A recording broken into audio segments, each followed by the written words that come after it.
Hello and welcome back to study buzz. So आज हम अपना नेक्स्ट पार्ट कवर करने वाले हैं जो कि अपने क्लास 9 साइंस का मैटर एंड सराउंडिंग्स है। ये लेक्चर काफ़ी दिनों बाद आ रहा है तो उसके लिए आई एम सॉरी। सो ज़्यादा देर बिना किए हम अपना ये अपकमिंग पार्ट शुरू करते हैं। तो उससे पहले मैं आपको ये रिक्वेस्ट करना चाहूँगा कि आप ज़्यादा से ज़्यादा चैनल को सब्सक्राइब करें, लाइक करें वीडियोज़ को और अपने फ्रेंड्स से शेयर करें ताकि हम ग्रो कर सकें, ज़्यादा से ज़्यादा बेहतर से बेहतर कंटेंट मैं आपको प्रोवाइड कर सकूँ आपको। तो यही रिक्वेस्ट है कि आपसे कि आप लाइक करो और सब्सक्राइब करो चैनल को सभी और अपने फ्रेंड्स के साथ शेयर करो। चलिए स्टार्ट करते हैं। हमारा आज का कंटेंट क्या होगा। सबसे पहले हम पढ़ेंगे डिफ्यूजन। डिफ्यूजन क्या होता है, डिफ्यूजन की डेफिनेशन अलॉन्ग विद एग्जांपल्स। मतलब डिफ्यूजन तो पढ़ेंगे, डिफ्यूजन के साथ उस मतलब डिफ्यूजन में क्या क्या पढ़ेंगे, उसकी डेफिनेशन और साथ में उसके एग्जांपल। ठीक है। दूसरा physical states of matter and their properties. तो फिजिकल स्टेट्स ऑफ मैटर पढ़ेंगे और उनकी प्रॉपर्टीज पढ़ेंगे। ठीक है। तो स्टार्ट करते हैं आज का लेक्चर।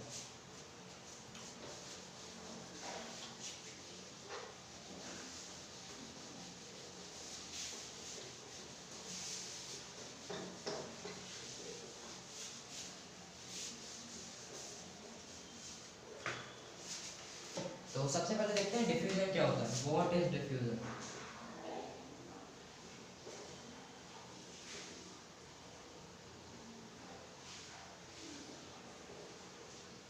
ये समझते हैं डिफ्यूजन क्या होता है। एक ऐसा प्रोसेस होता है जिसमें जो पार्टिकल्स होते हैं सब्सटेंस के, पार्टिकल्स या मॉलिक्यूल्स किसी भी सब्सटेंस के, वो क्या करते हैं हायर कॉन्सेंट्रेशन से लोअर कॉन्सेंट्रेशन की तरफ मूव करते हैं। ठीक है। जिससे कि वो यूनिफॉर्मली स्प्रेड हो सके थ्रू आउट। ठीक है। तो वही लिख लेते हैं और फिर अच्छे से एक्सप्लेन भी हम देख लेंगे, कर दूंगा मैं आपको विद एग्जांपल। ठीक है। तो it is a process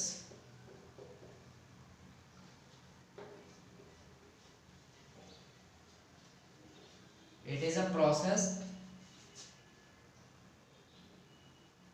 in which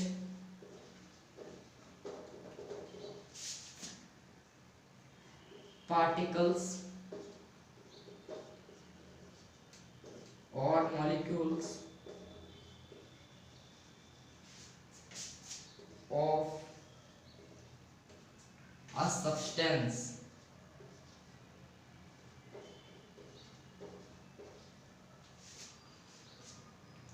move from a region of higher concentration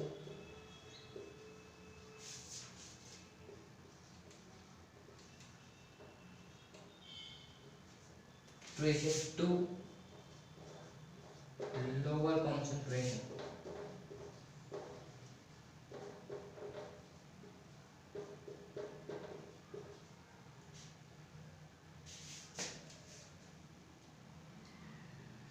So as to spread uniformly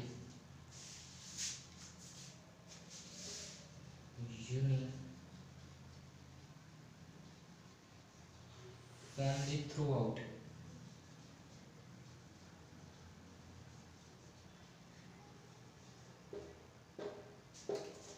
क्या कह रहा है डिफ्यूजन का डेफिनेशन। तो ये कह रहा है डिफ्यूजन एक ऐसा प्रोसेस है, एक प्रोसेस है जिसमें क्या होता है कि पार्टिकल्स या फिर मॉलिक्यूल्स, आप कुछ भी कह लीजिए, किसी भी सब्सटेंस के पार्टिकल्स या मॉलिक्यूल्स वो क्या करते हैं हायर कॉन्सेंट्रेशन से लोअर कॉन्सेंट्रेशन के रीजन की तरफ मूव करते हैं जिससे कि वो यूनिफॉर्मली स्प्रेड हो सके, यूनिफॉर्मली फैल सके पार्टिकल्स थ्रू आउट पूरा। ठीक है। तो आप ये भी कह सकते हैं कि उनका कंपोजिशन होता है, यूनिफॉर्म कंपोजिशन होता है। ठीक है।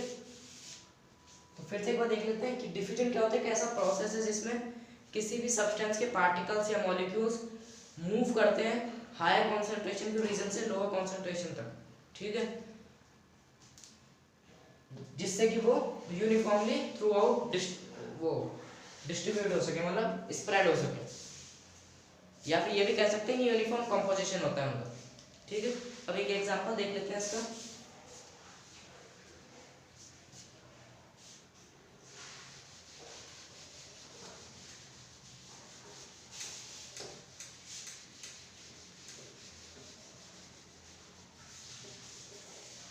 ये बात आपको ध्यान रखनी है कि कहाँ से कहाँ मूव करता है, हमेशा पार्टिकल्स हायर कॉन्सेंट्रेशन से लोअर कॉन्सेंट्रेशन तक। डिफ्यूजन में नहीं, पार्टिकल्स हमेशा क्या करते हैं, हायर कॉन्सेंट्रेशन से लोअर कॉन्सेंट्रेशन तक की तरफ ही मूव करते हैं, चाहे कोई भी पार्टिकल्स होंगे। और डिफ्यूजन में भी वही प्रोसेस चलता है कि पार्टिकल्स होते हैं किसी भी मॉलिक्यूल्स के, वो हायर कॉन्सेंट्रेशन से लोअर कॉन्सेंट्रेशन की तरफ मूव करते हैं, जिससे कि वो यूनिफॉर्मली थ्रू आउट स्प्रेड हो सके, या फिर उनका ये भी कह सकते हैं यूनिफॉर्म कंपोजिशन होता है। ठीक है, अब एक एग्जांपल देखते हैं डिफ्यूजन का। ठीक है, तो आपने इंसेंस स्टिक देखी होगी, अगरबत्ती। तो अगरबत्ती को हम जलाएंगे तो उसकी जो स्मेल होती है, अगरबत्ती को जलाते हैं तो उसकी स्मेल हमें दूर तक क्यों सुने, मतलब पता चल जाती है कि स्मेल आ जाती है हमारे पास।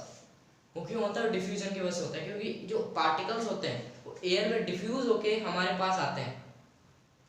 जो अगरबत्ती जलती है वो हायर कॉन्सेंट्रेशन होता है, और हमारे पास आता है वो लोअर कॉन्सेंट्रेशन का एरिया होता है। तो एयर में डिफ्यूज होके वो हमारे पास आते हैं, तो देखते हैं अच्छे से इसको एक्सप्लेन करता हूँ। क्वेश्चन बनता है कि when we burn an incense stick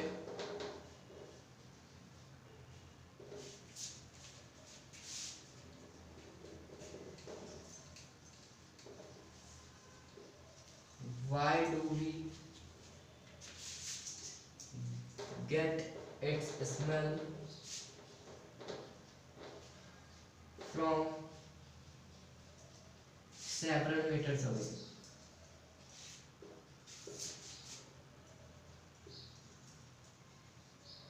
Meters away.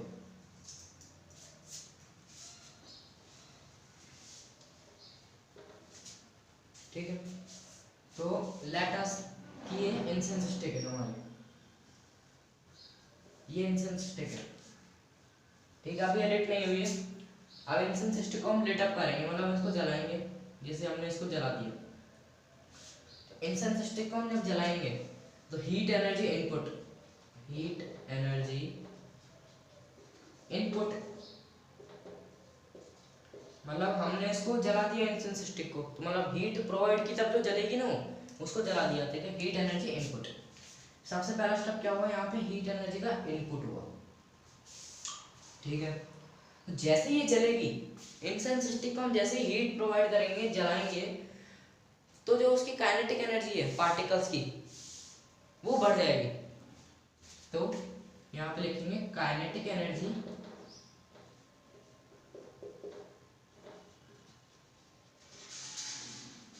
Of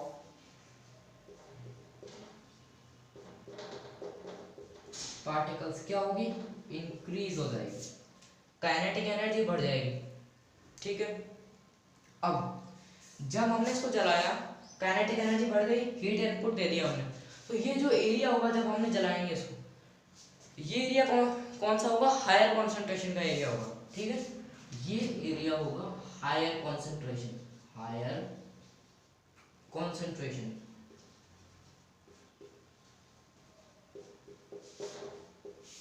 अब ठीक है, इतना समझ लिया। अब ये है, मान लीजिए,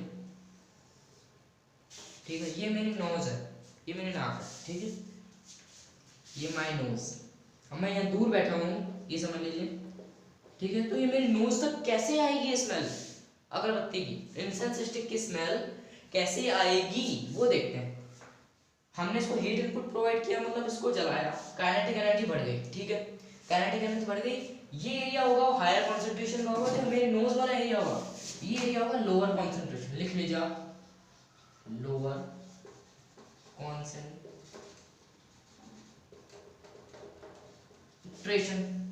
ठीक है, ये लोअर कॉन्सेंट्रेशन का एरिया होगा। अब जब हम इसको जलाएंगे तो हमने क्या पढ़ा था डिफ्यूजन में, जो पार्टिकल्स होते हैं, तो पार्टिकल्स कैसे मूव करते हैं, हायर कॉन्सेंट्रेशन से लोअर कॉन्सेंट्रेशन की तरफ।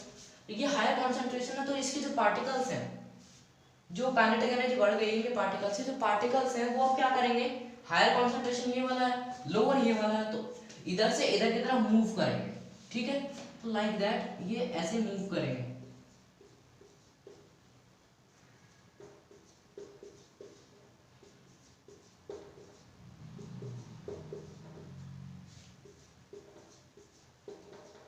और ऐसे मूव करते करते वो मेरी नाक तक पहुंचेंगे, वो मेरी नोज तक आएंगे। अब जैसे आप अगरबत्ती जलाते हैं, अगरबत्ती जलाएंगे तो वो एरिया होगा हायर कॉन्सेंट्रेशन का। जैसे आप जलाएंगे उसको, उसकी काइनेटिक एनर्जी बढ़ जाएगी, ठीक है। आप जब दूर बैठे हैं वो एरिया लोअर कॉन्सेंट्रेशन का, तो हमने क्या पढ़ा, पार्टिकल्स होते हैं वो हायर से लोअर कॉन्सेंट्रेशन के रीजन तक चलते हैं, फ्लो करते हैं, तो वो हायर कॉन्सेंट्रेशन लोअर कॉन्सेंट्रेशन की तरफ आएंगे पार्टिकल्स, जिसकी वजह से हमें स्मेल आती है अगरबत्ती की। तो अब यहाँ से चलना शुरू कर देंगे ऐसे और चलेंगे तो एयर, जो एयर होती है हमारे एनवायरनमेंट में, एयर के साथ ही डिफ्यूज कर जाएंगे, ठीक है। जो पार्टिकल्स यहाँ से हायर कॉन्सेंट्रेशन से लोअर कॉन्सेंट्रेशन की तरफ चल रहे हैं, तो जो पार्टिकल्स हैं इसके अगरबत्ती के, वो एयर के साथ डिफ्यूज हो जाएंगे, मतलब घुल मिल जाएंगे, डिफ्यूज हो जाएंगे, और डिफ्यूज होकर हमारे नोज तक पहुंचेंगे, जो कि लोअर कॉन्सेंट्रेशन का एरिया है। ये चीज और लिख लीजिए, diffuses with air, diffuses in air या विद एयर, ठीक है।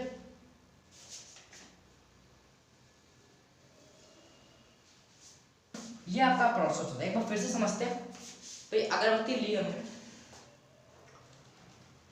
अगरबत्ती ले ली, उसको हमने जला दिया, हीट एनर्जी दे दी, ठीक है। जला दिया तो क्या होगा, उसकी काइनेटिक एनर्जी बढ़ जाएगी, काइनेटिक एनर्जी बढ़ गई, ऐसे पार्टिकल्स ऐसे करने लग गए, ठीक है। तो ये जो एरिया होगा वो हमारा हायर कॉन्सेंट्रेशन का एरिया होगा, ठीक है। ये एरिया हायर कॉन्सेंट्रेशन का होगा, ठीक है।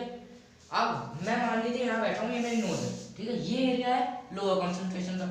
हमने क्या पढ़ा, पार्टिकल्स हायर कॉन्सेंट्रेशन के लोअर कॉन्सेंट्रेशन की तरफ मूव करते हैं, पार्टिकल्स वैसे ही करेंगे, हायर से लोअर की तरफ मूव करेंगे, ठीक है। मूव करेंगे तो जो पार्टिकल्स होते हैं, ये पार्टिकल्स है मूव कर रहे हैं, तो वो एयर के साथ डिफ्यूज हो जाते हैं, एयर में डिफ्यूज हो जाते हैं एयर के साथ, डिफ्यूज हो जाते हैं, तो हायर कॉन्सेंट्रेशन से लोअर कॉन्सेंट्रेशन में मूव करते हैं, तो हमारे पास उसकी स्मेल आ जाती है। सिंपल सा कंसेप्ट आपको ये ध्यान रखना है कि पार्टिकल्स हायर कॉन्सेंट्रेशन से लोअर कॉन्सेंट्रेशन की तरफ मूव करते हैं। अब जैसे ये मूव करने लगेंगे, जो एयर, जो इसके पार्टिकल्स हैं वो एयर के साथ डिफ्यूज हो जाएंगे, और डिफ्यूज हो जाएंगे, और प्रोसेस ही कंटिन्यू रहेगा, ठीक है। ये जो पार्टिकल्स हैं चलेंगे तो इसके साथ डिफ्यूज हो जाएंगे एयर में, और डिफ्यूज होने के बाद ये ऐसे चलेंगे, हायर से लोअर, डिफ्यूज, एयर के साथ डिफ्यूज हो गए तो हमें भी उसकी स्मेल आएगी। जैसे हम बैठे हैं तो हमें स्मेल क्यों आएगी, क्योंकि वो एयर में डिफ्यूज है, उसके पार्टिकल डिफ्यूज हो चुके हैं, और वो हायर से लोअर कॉन्सेंट्रेशन की तरफ मूव कर रहे हैं, इस वजह से हम उसकी स्मेल को सूंघ पाते हैं, ठीक है। क्योंकि एयर में डिफ्यूज हो जाते हैं ना, अगर एयर में डिफ्यूज नहीं होंगे तो हमें स्मेल नहीं आएगी, एयर में डिफ्यूज होंगे तभी तो हमें स्मेल आएगी। तो ये पार्टिकल जब इधर से इधर मूव करते हैं तो एयर के साथ डिफ्यूज हो जाते हैं, और डिफ्यूज हो जाते हैं जिसकी वजह से फिर वो हमें स्मेल आती है जब वो लो कॉन्सेंट्रेशन की तरफ पहुंचते हैं, ठीक है। तो ये आपका डिफ्यूजन का टॉपिक बिल्कुल डिटेल एक्सप्लेनेशन के साथ खत्म होता है, एग्जांपल भी दिख गया, सबको समझा दिया। अब हम आते हैं characteristic, oh sorry, physical states of matter.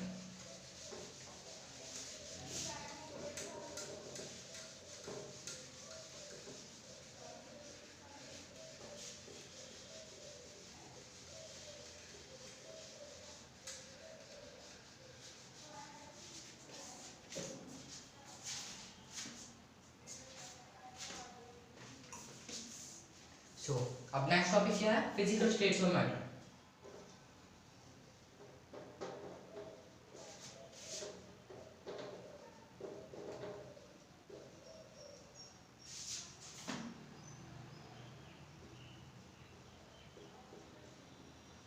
ये टॉपिक इम्पोर्टेंट है काफी, तो आप इसको अच्छे से समझिएगा। वो टॉपिक भी बहुत इंपॉर्टेंट है, रिवीजन में ये भी बहुत important. Physical states of matter, matter के physical states.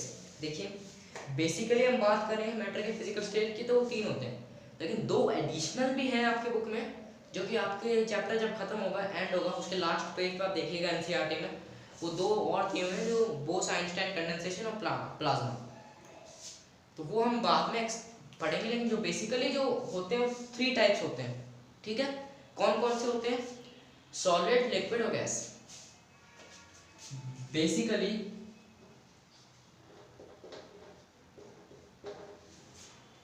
There are 3 types of matter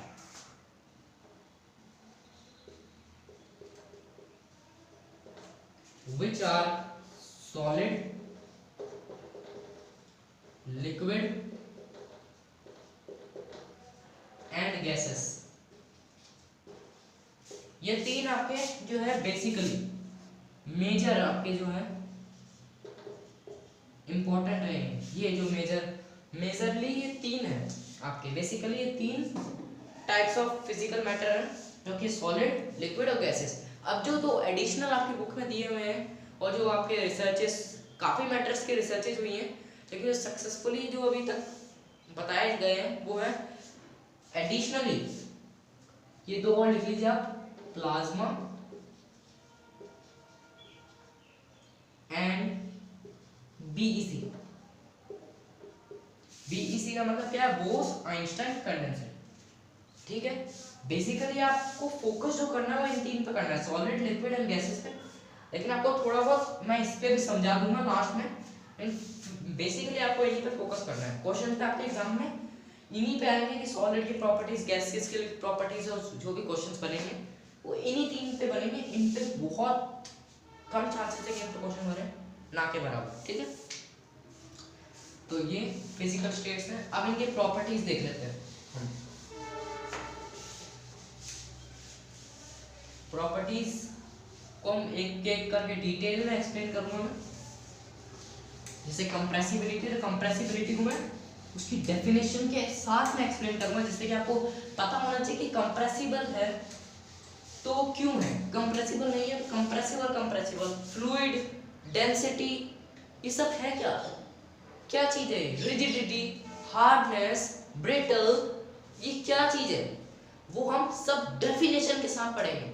आप ये सब याद कर लोगे कि ये होता है, ब्रिटल होता है, रिजिड होता है, कंप्रेसिबल होता है, नॉन कंप्रेसिबल होता है, लेकिन क्यों होता है वो आपको मैं बताऊं। कंप्रेसिबल क्या होता है, कंप्रेसिबल पता तो होना चाहिए ना, याद करने से ऐसे कोई मतलब, जब तक आपको कोई मतलब समझ नहीं आ रहा, कंसेप्ट आपका क्लियर नहीं है, टॉपिक का आपको मतलब नहीं पता, आप याद करेंगे तो कोई मतलब नहीं है उसमें।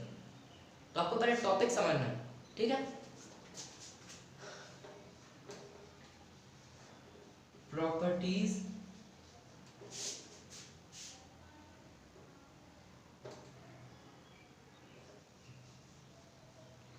Of states of matter.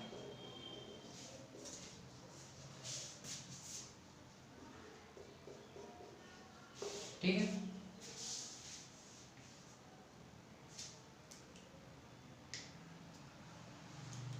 यह एक काम करते हैं, प्रॉपर्टीज हम नहीं पढ़ेंगे, पहले हम पढ़ते हैं, एक इंफॉर्मेशन आपको देनी है फिजिकल स्टेट्स के रिलेटेड, उसके बाद हम प्रॉपर्टी शो करेंगे। ठीक है, तो सबसे पहले नोट डालिए, इंपॉर्टेंट नोट।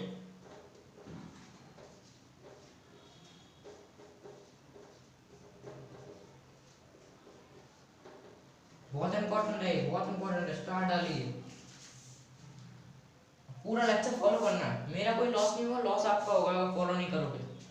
ठीक है, सबसे पहले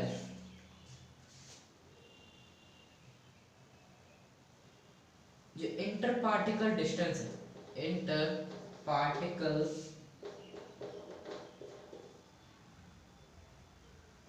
फोर्स ऑफ अट्रैक्शन लिख लीजिए, फोर्स ऑफ अट्रैक्शन।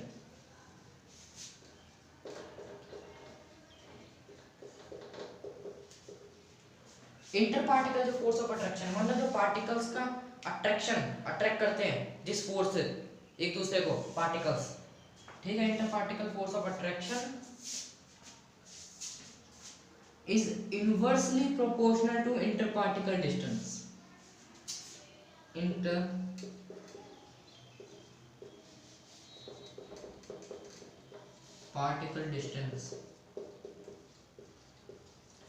मतलब इनवर्सली प्रोपोर्शनल क्या कहते हैं, जो इंटरपार्टिकल फोर्स ऑफ अट्रैक्शन होगा, जिस फोर्स से पार्टिकल एक दूसरे को अट्रैक्ट करेंगे, वो इनवर्सली प्रोपोर्शनल होंगे इंटरपार्टिकल डिस्टेंस के। मतलब अगर डिस्टेंस ज्यादा होगा तो फोर्स ऑफ अट्रैक्शन कम होगा। ठीक है, अगर डिस्टेंस ज्यादा होगा तो फोर्स ऑफ अट्रैक्शन सॉरी, अगर डिस्टेंस कम होगा तो फोर्स ऑफ अट्रैक्शन ज्यादा होगा, इसका ये मतलब है। ठीक है, inter particle force of attraction inversely proportional होगा इंटर पार्टिकल डिस्टेंस के। वो अभी हम आगे पढ़ेंगे जब सॉलिड्स की प्रॉपर्टीज पढ़ेंगे। तो क्यों ये मैंने बताया कि डिस्टेंस क्यों इंपॉर्टेंट है इंटर पार्टिकल डिस्टेंस के बीच में के लिए, क्यों इंपॉर्टेंट कि अगर डिस्टेंस कम होगा तो फोर्स ऑफ अट्रैक्शन ज्यादा होगा, अगर डिस्टेंस ज्यादा होगा तो फोर्स ऑफ अट्रैक्शन कम होगा, ये आपको ध्यान रखना है। ठीक है, दूसरा important point,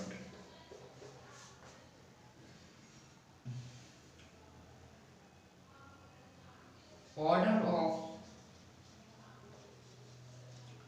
inter particle force of attraction. Inter particle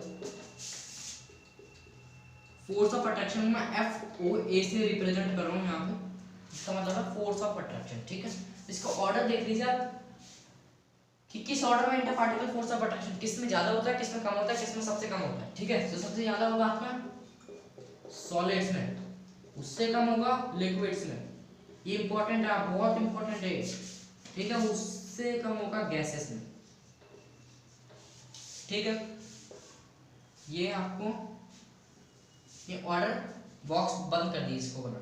ठीक है, तीसरा important point, order of inter particle distance.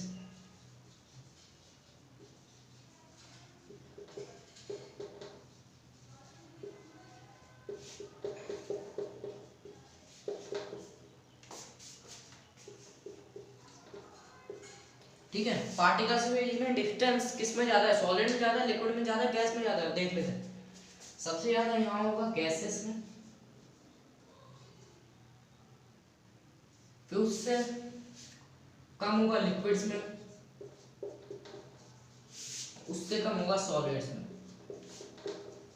यहाँ तो ऑलमोस्ट नेग्लिजिबल, ऑलमोस्ट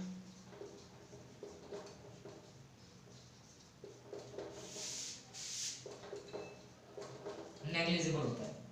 सॉलिड्स में जो डिस्टेंस होता है ऑलमोस्ट नेग्लिजिबल होगा, ऑलमोस्ट बिल्कुल ना के बराबर डिस्टेंस होता है। बाकी सबसे ज्यादा गैसेस में मिलेगा, उससे कम लिक्विड्स में मिलेगा और सबसे कम सॉलिड में मिलेगा। ठीक है, ये तीन पॉइंट आपको मोस्ट इंपॉर्टेंट है, अच्छे से आपको समझने हैं। ठीक है, अब आ जाते हैं हम अपनी प्रॉपर्टीज।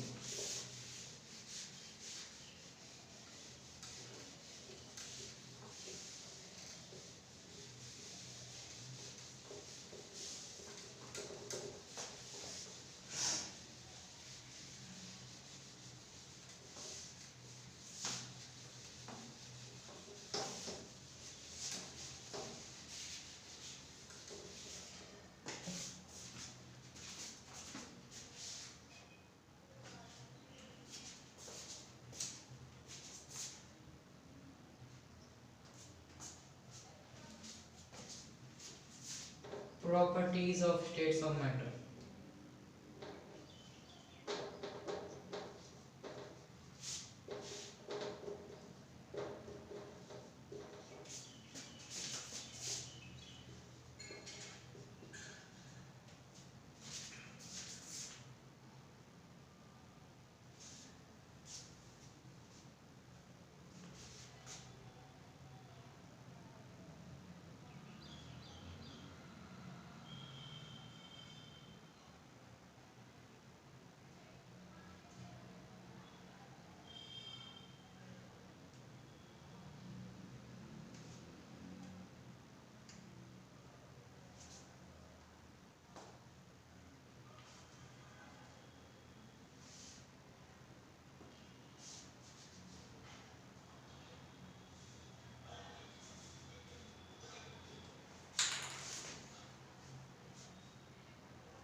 सबसे पहला शेप एंड वॉल्यूम, सबसे पहले कैटेगरी है शेप एंड योर वॉल्यूम। ठीक है, सबसे पहले कैटेगरी। अब शेप उसका आकार, वॉल्यूम उसके बारे में पढ़ेंगे। सॉलिड्स की बात देख सकते हैं, ये पहले कैटेगरी है, ठीक है, this is your first category. अब देखते हैं सॉलिड की शेप और वॉल्यूम कैसे होती है। तो इसमें fix shape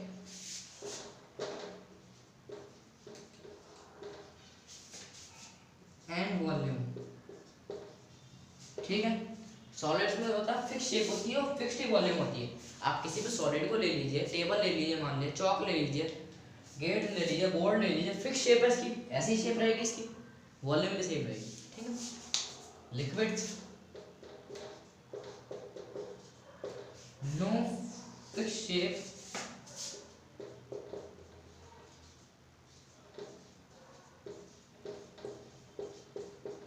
but fixed volume.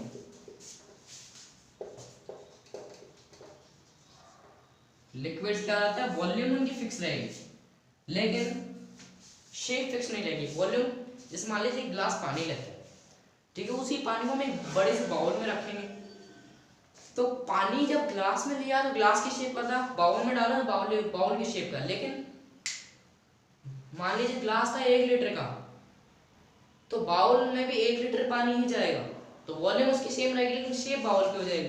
बस ये रहेगा difference. Gases no fix shape और no fix volume, no fixed shape and volume.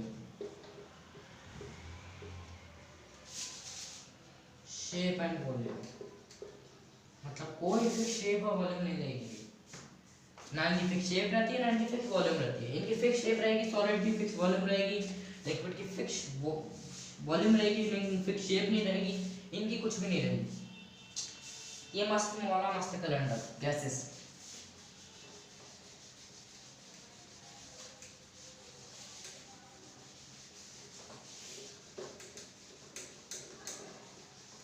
अब दूसरी प्रॉपर्टी आती है हमारी कंप्रेसिबिलिटी। कंप्रेसिबिलिटी को समझिए।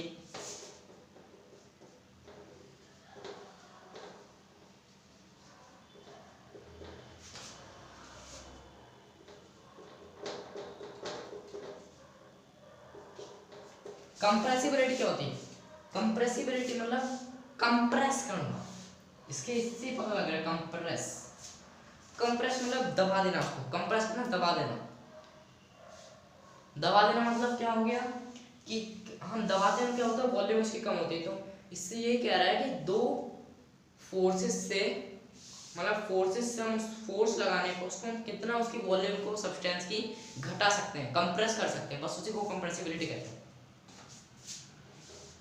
It is that how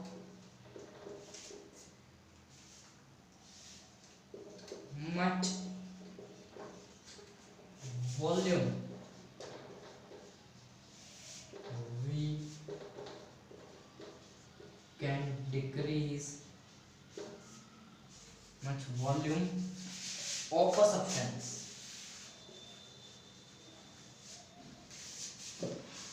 volume of a substance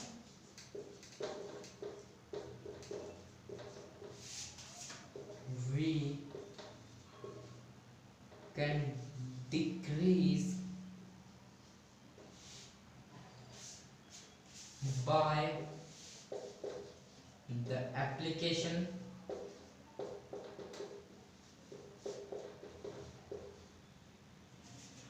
of two compressive forces।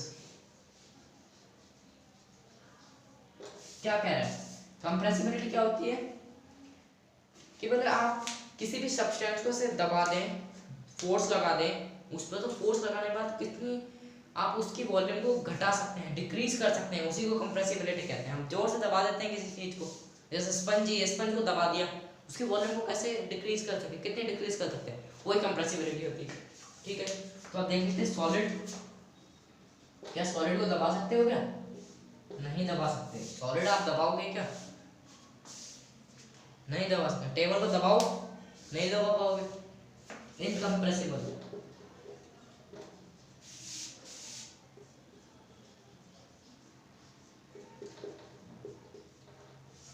Liquids liquids पूरी तरह कंप्रेसिबल नहीं बोलते, लेकिन स्लाइटली कंप्रेसिबल आप उनको बोल सकते हो। तो यहाँ स्लाइटली वो कंप्रेसिबल होते हैं, ठीक है।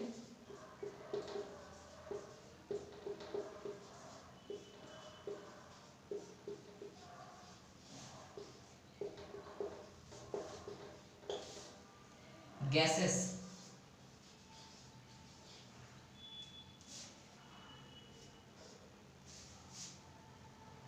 जो गैसेस है आपकी वो पूरी तरीके से कंप्रेसिबल होती है,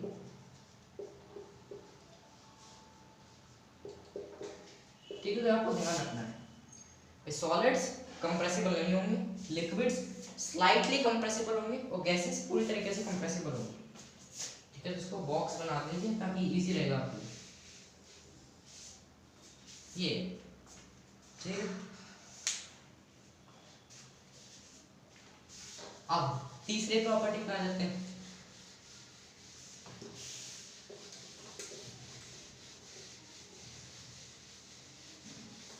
तीसरी प्रॉपर्टी होगी हमारी रिजिडिटी।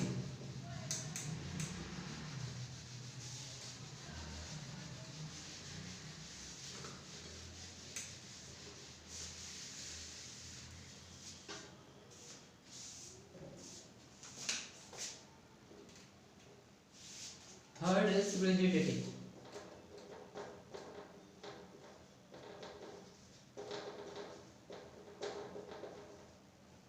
रिजिडिटी क्या होती है?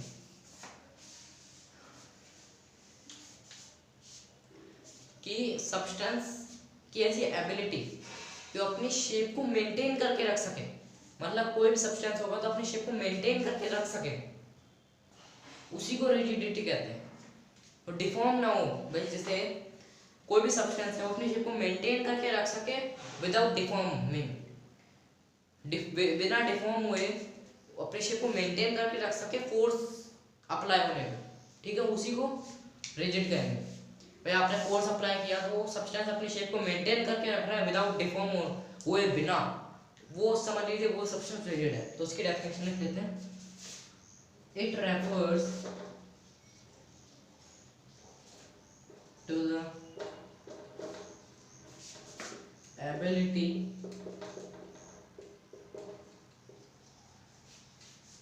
of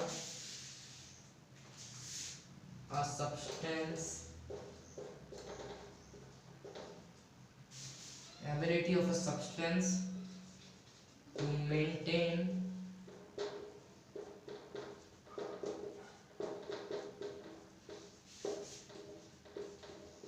its shape without deforming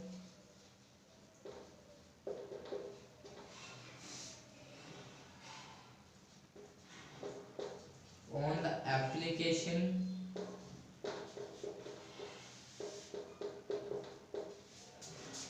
of forces।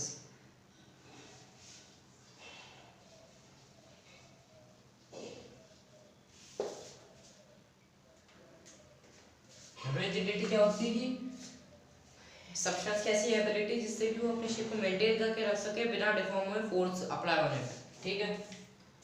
Solids का देख लेते हैं। तो सॉलिड, एक मिनट, तो पहले एक एग्जांपल देते हैं चलिए आपको रिजिडिटी का। मान लीजिए ग्लास है, ग्लास, ठीक है, ग्लास है। इस ग्लास को मैंने ब्रेक कर दिया, तोड़ दिया उसको, तो ये ब्रेक हो ऐसे टुकड़ों में हो जाएगा, पीसेस, क्लियर। अब आप ये बताइए कि क्या ये रिजिड होगा? भाई ग्लास को मैंने गिरा दिया नीचे, टूट गया ऐसे टुकड़ों में, क्या वो रिजिड होगा? भाई क्या रिजिड किसको कहेंगे? भाई वो अपनी शेप को मेंटेन करके रख सके बिना डिफॉर्म हुए, फोर्स अप्लाई होने पे, फोर्स अप्लाई हो गया, गिर गया, टूट गया, तो क्या आप उन टुकड़ों को खींच के तार बना सकते हो? खींच के से मरोड़ के गुच्छा बना सकते हो? उसको नहीं बना सकते। मरोड़ोगे तो खुद उनका तो कुछ होगा नहीं, ग्लास का टुकड़ों का, लेकिन आपका जरूर खून बहने लगेगा। इसका मतलब आप ग्लास के टुकड़ों को लीजिए, उसको तार आप नहीं बना सकते, खींच के मरोड़ के गुच्छा नहीं बना सकते उसको, दैट मीन्स वो रिजिड है। ठीक है, रिजिड है वो, भले वो टूट गया हो लेकिन उसने अपने पीसेस में शेप मेंटेन करके रख रखी है ग्लासेस। ठीक है, अब एक क्वेश्चन कई स्टूडेंट्स के मन में आता है कि रिजिड तो ब्रिटल, क्या ये ब्रिटल है भाई, क्या ये ब्रिटल है? ब्रिटल है, yes it is brittle. Brittle अभी मैं समझाता हूँ क्या होता है, लेकिन अभी ये देख लीजिए ब्रिटल है। ब्रिटल होता है the ability of substance to break down into pieces. Substance कैसी एबिलिटी जिससे जो पीसेस में टूट जाए, मतलब टूट जाए, टुकड़े हो जाए उसके। ग्लास टूट गया मतलब वो ब्रिटल है, रिजिड है, ब्रिटल भी है। द एबिलिटी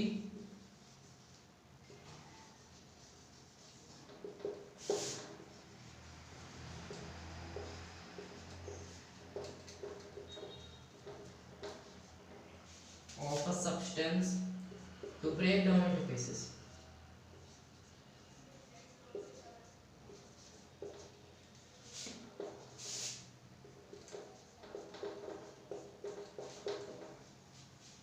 क्लियर है? अब तीसरा क्वेश्चन आता है, क्या ये स्ट्रॉन्ग है? सभी को कंफ्यूजन रहता है, रिजिड, ब्रिटल, स्ट्रॉन्ग, ये क्या कह रहे हैं? लेकिन हाँ, ये एक अच्छा इंपॉर्टेंट कॉन्सेप्ट है, आपके फर्दर क्लासेस में काम आएगा। रिजिड है, अपने शेप को मेंटेन कर सकता है, तार आप उसको खींच से कुछ भी शेप नहीं कर सकते उसको। ब्रिटल टूट सकता है, टूट गया पीसेस में कन्वर्ट हो गए, तो क्या वो स्ट्रॉन्ग है? स्ट्रॉन्ग नहीं है। स्ट्रॉन्ग होता, स्ट्रॉन्ग किसको कहोगे भाई? स्ट्रॉन्ग मजबूत, मजबूत होगा तो टूटेगा नहीं, दैट मीन्स वो स्ट्रॉन्ग नहीं है। अलग अलग कॉन्सेप्ट है लेकिन इंटरकनेक्टेड है एक दूसरे से। स्ट्रॉन्ग नहीं है। स्ट्रॉन्ग अगर पूछे तो स्ट्रॉन्ग ये होता है रेजिस्टेंस अगेंस्ट ब्रेकेज, रेजिस्ट कर सके अपने आप को ब्रेक होने से, वो नहीं कर पा रहा है। रेजिस्टेंस अगेंस्ट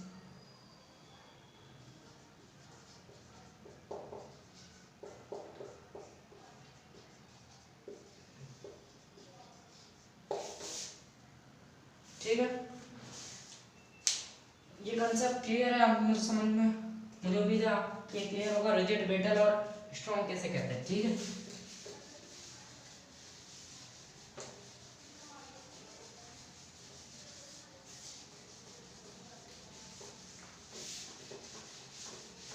अब हम ये देख लेते हैं कि सॉलिड, लिक्विड और गैसेस में कौन रिजिड होता है कौन नहीं होता। सॉलिड रिजिड होंगे बिल्कुल, गैसेस नहीं, लिक्विड सॉरी लिक्विड नहीं होते हैं, नॉट रिजिड,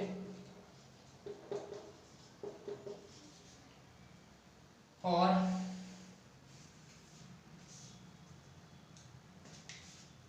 गैसेस में रिजिड नहीं होती।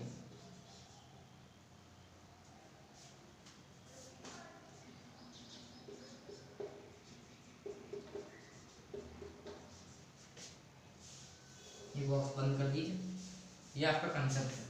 ठीक है, ये आपको ध्यान रखना, सॉलिड रिजिड होते हैं, ये नहीं होते, ये भी नहीं होते। ठीक है,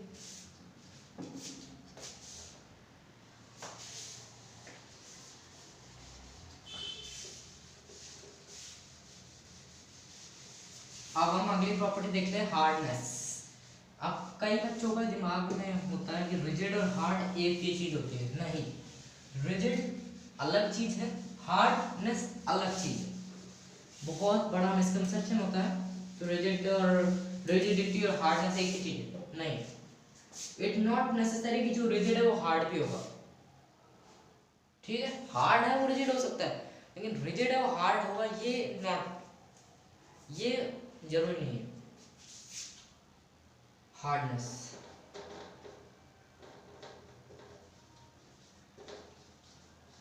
बस थोड़ा सा बचा है, हार्डली हमारी एक दो प्रॉपर्टीज और होंगी तो हम फटाफट से उसको कवर कर लेंगे। हार्डनेस क्या होती है? तो रेजिस्टेंस, डेफिनेशन समझिए, रेजिस्टेंस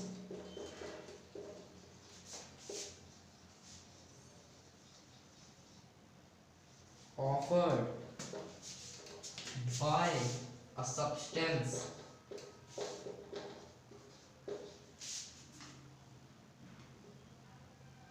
against scratching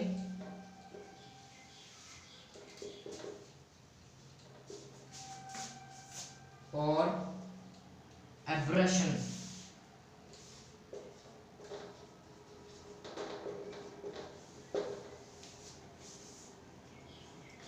हार्डनेस क्या होता है? रेजिस्टेंस, मतलब अपने आप को स्क्रैच होने से और अब्रस होने से रजिस्ट करें, वो रेजिस्टेंस अप्लाई, रेजिस्टेंस ऑफर करें, मतलब अपने आप को स्क्रैच होने से और अब्रस होने से रजिस्ट करे, उसी प्रॉपर्टी को हार्डनेस कहेंगे। ठीक है भाई, जैसे कोई चीज को हम हार्ड कब कहेंगे? जब वो अपने आप को रजिस्ट कर पाए स्क्रैच होने से और अब्रस होने से। स्क्रैच करो आप उसको तो टूटे ना, कुछ वैसा का वैसा रहे जैसे है, उसी को हम हार्ड कहेंगे, सिंपल भाषा में ये। अब देख लीजिए, सॉलिड क्या हार्ड होते हैं, लिक्विड क्या हार्ड होते हैं, और गैसेस क्या हार्ड होते हैं। अभी देख लो,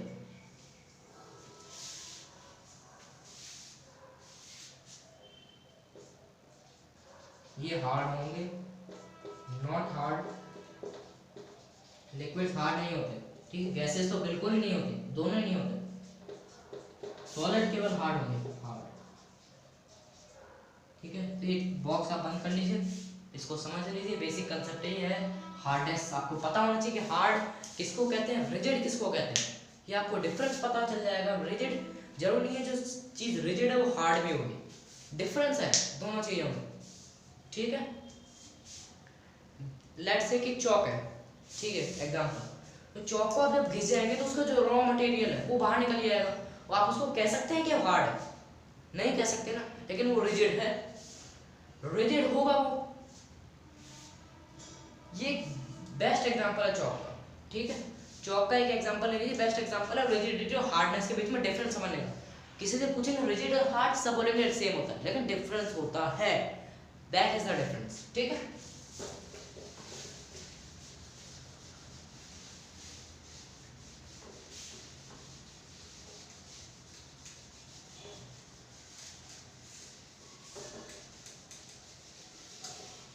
अब हमारी आ जाती है अगली प्रॉपर्टी, फ्लूइडिटी। ये सिंपल आप भी जानते होंगे कि फ्लूइडिटी किसको कहते हैं। फ्लूइड जो भी फ्लो कर सके, बस सिंपल सा है। द टेंडेंसी या the ability of a substance to flow.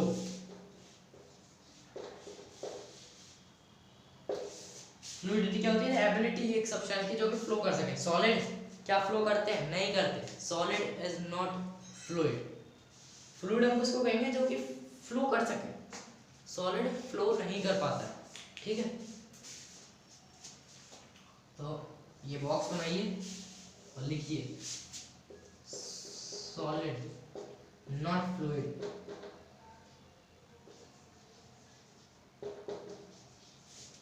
Liquid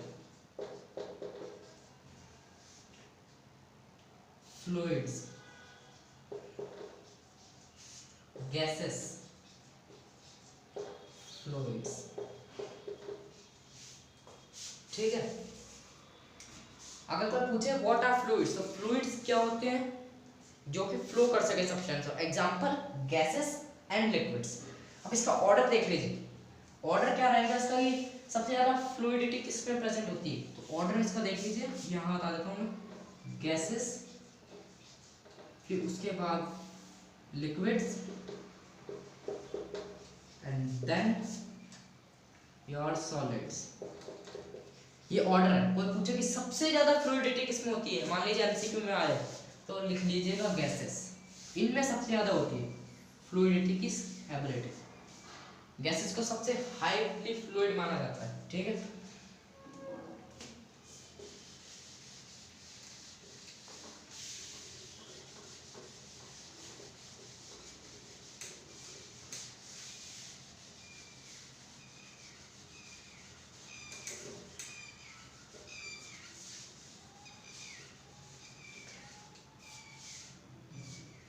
अब लास्ट हमारी जो प्रॉपर्टी आती है वो डेंसिटी।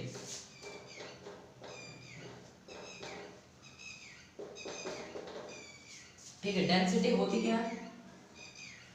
तो डेंसिटी का मतलब है पर यूनिट वॉल्यूम में, किसी भी पर यूनिट वॉल्यूम में आपका कितना मैटर है, कितना मास प्रेजेंट है, उसी को डेंसिटी कहेंगे। सिंपल भाषा, किसी भी पर यूनिट वॉल्यूम में कितना मैटर प्रेजेंट है उसी को डेंसिटी कहेंगे। ठीक है, तो the amount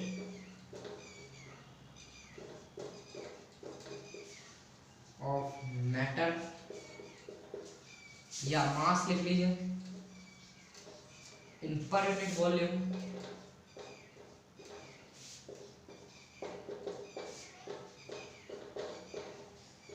is called its density। किसी भी पर यूनिट वॉल्यूम में जितना भी मैटर में मास प्रेजेंट होगा उसी को डेंसिटी कहेंगे। इसका आप देख लीजिए सॉलिड लिक्विड गैसेस के बारे में। ठीक है, बॉक्स बनाइए।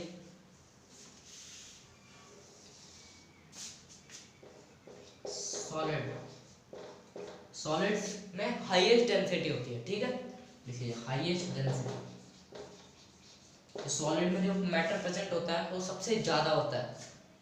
ठीक है, कितना मास, जो मास प्रेजेंट होगा, मैटर प्रेजेंट होगा सॉलिड्स में सबसे ज्यादा होगा as compare to liquids and gases. Highest density,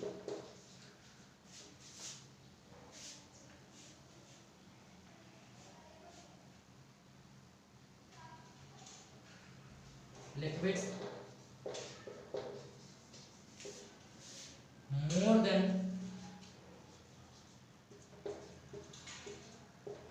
gases but less than solid। इसकी बात करें लिक्विड्स में, सॉलिड हाईएस्ट डेंसिटी होती है, लिक्विड में गैसेस से ज्यादा लेकिन डेंसिटी होगी, लेकिन सॉलिड से कम डेंसिटी होगी। ठीक है, और गैसेस में बात करें तो सबसे कम डेंसिटी होती है, लोएस्ट डेंसिटी। ठीक है, क्लियर है? ये बॉक्स बना दिया है तो आप इसको समझ लीजिएगा।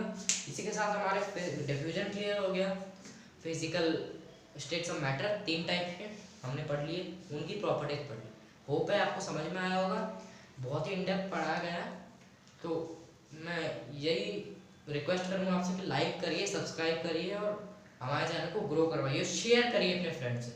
So thank you so much.